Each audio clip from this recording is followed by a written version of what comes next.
अब हमारे पास क्वेश्चन है, हमें ए वेक्टर का मैग्नीट्यूड और बी वेक्टर का मैग्नीट्यूड फाइंड करना है। हम लोगों के पास दिया हुआ है vector A plus vector B dot vector A minus vector B is equal to 8, और वेक्टर ए का जो मैग्नीट्यूड है वो 8 टाइम्स है वेक्टर बी के मैग्नीट्यूड का।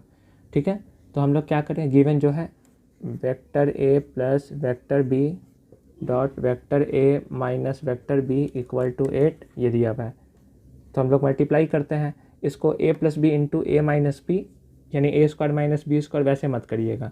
ठीक है, इसको कैसे करिएगा, ए वेक्टर को फिर डॉट प्रोडक्ट होगा vector A minus vector B से, प्लस बी वेक्टर का डॉट प्रोडक्ट होगा vector A minus vector B से।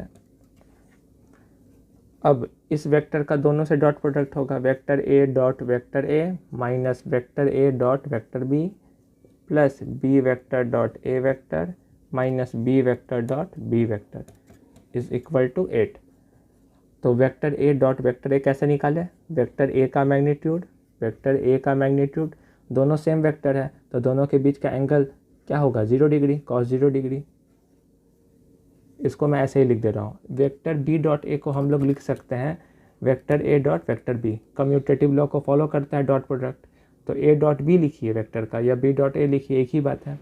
इसको हम लोग लिख सकते हैं वेक्टर बी मतलब वेक्टर बी का मैग्नीट्यूड वेक्टर बी का मैग्नीट्यूड, और दोनों के बीच का एंगल बनेगा 0 डिग्री क्योंकि सेम वेक्टर है, सेम डायरेक्शन में है। ठीक है, अब ये कैंसिल हो गया।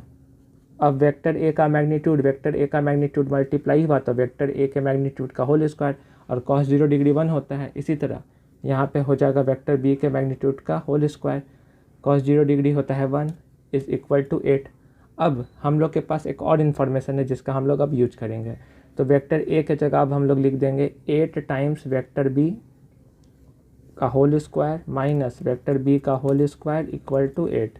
कैसे, सिंस वेक्टर ए का मैग्नीट्यूड है 8 टाइम्स वेक्टर बी के। ठीक है, यह हो जाएगा 8 का स्क्वायर 64, और वेक्टर बी का स्क्वायर माइनस वेक्टर बी के मैग्नीट्यूड का स्क्वायर, या वेक्टर बी के मैग्नीट्यूड का स्क्वायर मुझे बोलना चाहिए था, 64 वेक्टर बी के मैग्नीट्यूड का whole square minus vector B के मैग्नीट्यूड का होल स्क्वायर, तो घट जाएगा, तो ये हो जाएगा 63 वेक्टर बी के मैग्नीट्यूड का होल स्क्वायर इक्वल टू 8। तो वेक्टर बी का मैग्नीट्यूड का whole square equal to 8 upon 63। तो यहाँ से वेक्टर बी का मैग्नीट्यूड हो जाएगा रूट अंडर 8 अपॉन 63। इस 8 को हम लोग लिख सकते हैं 2 इंटू 2 इंटू 2, इसको लिख सकते हैं 3 इंटू 3 इंटू 7। तो ये कुल मिला के हमारे पास आ जाएगा 2√2 अपॉन 3√7। ठीक है, तो ये हो गया वेक्टर बी का मैग्नीट्यूड। ठीक है, इसको एक साथ भी ऐसे लिख सकते हैं 2/3 और फिर रूट में 2/7।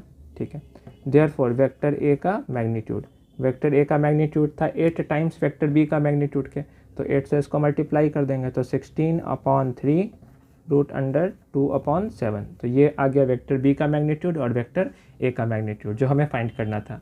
Thank you for watching.